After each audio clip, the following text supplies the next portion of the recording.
মোচার নিরামিষ ঘন্ট বানানোর জন্য আমি প্রথমে মোচাটা আগে কেটে নেব।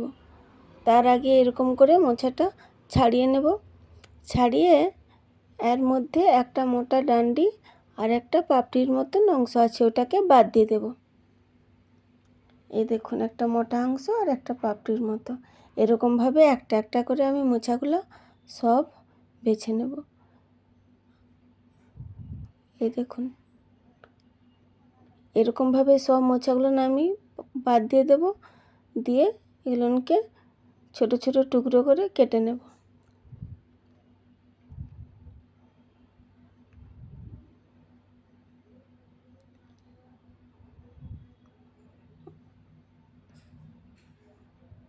এই দেখুন, ফুল পাপড়ির মতো আর মোটা অংশটা, এরকমের মোটা অংশটা বাদ দিয়ে দেবো।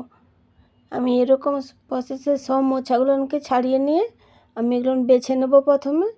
তারপরে এই যখন কেটে নিয়েছি টুকরো টুকরো করে কেটে, এটা আমি সারা রাত ভিজিয়ে রেখে দেবো। যেহেতু এটা বাজার থেকে কিনে আনা মোচা, তাই জানি না এটা তেতো হবে না ভালো হবে, ওই জন্য মোচাটাকে আমি সারা রাত হলুদ দিয়ে আর নুন দিয়ে জলে ভিজিয়ে রেখেছি। আর এখানে নিয়ে নিয়েছি একটা টমেটো আর দুটো বেগুন আর দুটো আলু টুকরো টুকরো করে কেটে নিয়েছি। আর মশলার জন্য নিয়ে নিয়েছি তেজপাতা, গোটা গরম মশলা, দুটো শুকনো লঙ্কা আর আদা কুচি। আর এখানে নিয়ে নিয়েছি জিরে, ধনে, লঙ্কা গুঁড়ো আর হলুদ গুঁড়ো। এদিকে কড়াই বসিয়ে গরম করে তেল গরম করতে দিয়ে দেব। আর অন্যদিকে মোচাগুলো আমি সিটি মেরে নেব। তেল গরম হয়ে গেছে, এবারে আলু দিয়ে দেব আর দিয়ে দেব স্বাদ মতো নুন আর হলুদ গুঁড়ো দিয়ে আমি এটা একটু ভেজে নেব।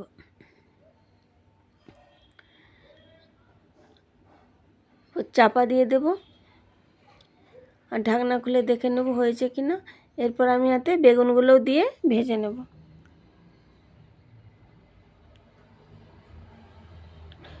আমার ভাজা হয়ে গেছে, এবার নামিয়ে নেব। আর মোচাগুলো সিদ্ধ করার সময় এর মধ্যে দিয়ে দেবো কিছুটা ছোলাটাও আমি সারা রাত ভিজিয়ে রেখেছিলাম। এই দেখুন ভাজা হয়ে গেছে, এরপর আমি নামিয়ে নেব। এবার ওই তেলের মধ্যে দিয়ে দেবো তেজপাতা, শুকনো লঙ্কা আর গোটা গরম মশলা, আর দিয়ে দেব আদা কুচি, আর দিয়ে দেব টমেটো। তারপর দিয়ে দেব হলুদ গুঁড়ো, জিরে গুঁড়ো, ধনে গুঁড়ো আর লঙ্কা গুঁড়ো দিয়ে আমি মশলাটা ভালোভাবে কষিয়ে নেব। মশলা কষানো হয়ে গেছে, এরপর ভেজে রাখা আলু, বেগুন আর সেদ্ধ করে রাখা মোচা ছোলাটাও আমি দিয়ে দেব। এবার ভালো করে 2 মিনিট ধরে কষিয়ে নেব। আর গ্যাসের ফ্লেমটা একবারে লো করে দেব।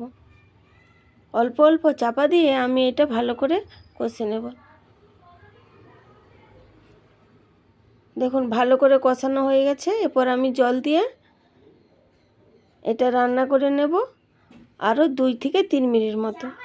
এবারে চাপা দিয়ে দেব।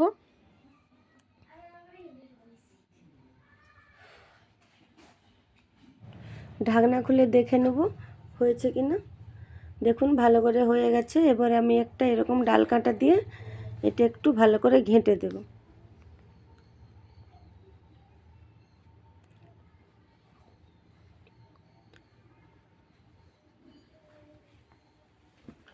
দেখুন আমার মোচার ঘন্ট হয়ে গেছে। এরপর এর মধ্যে দিয়ে দেব সামান্য ঘি, ওই 1 চামচ মতো ঘি দিয়ে আরও ভালো করে একটু এটা আমি নেড়ে নেব। নাড়াচাড়া করে আমি নামিয়ে দেব।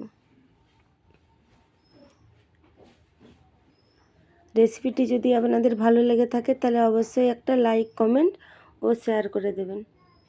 আমার তৈরি হয়ে গেল নিরামিষ মোচার ঘন্ট।